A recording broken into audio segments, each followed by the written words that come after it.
So, starting part 3 on how to make a knife on the cheap, and I started cutting mine out with my angle grinder. I just have a 4.5 inch angle grinder. I got it on sale at Lowe's.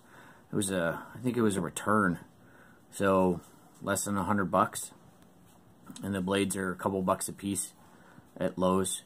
I keep saying Lowe's, but you can get that stuff at Home Depot or Ace or whatever. It's just Lowe's is handy for me. Then you have the inside curve, and the inside curve is where it gets a little bit tricky, and so I like to remove as much material as economically as possible. I mean, the less time you spend grinding, the less belts you use. Now, I mean, I have a classic 2x72 grinder that I built from parts. Got a lot of those parts from Oregon blade makers. They sell them on eBay. It's about the least expensive way to build a 2x72, which, if you're going to do this for a little while or want to really get into it, that's generally the way people go.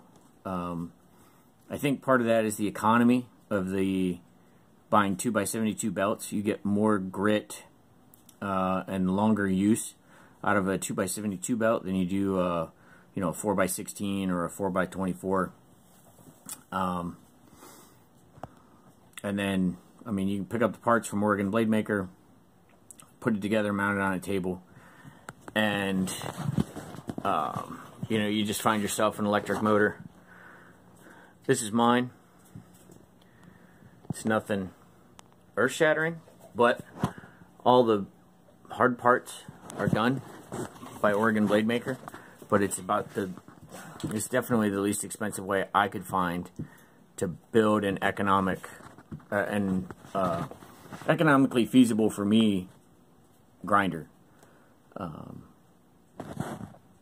So the other thing I want to show you is the inside, grinding out the inside curve on a handle, because it's not earth-shattering, but it's the little tips and tricks that can make life easier and make the whole knife making process go quicker.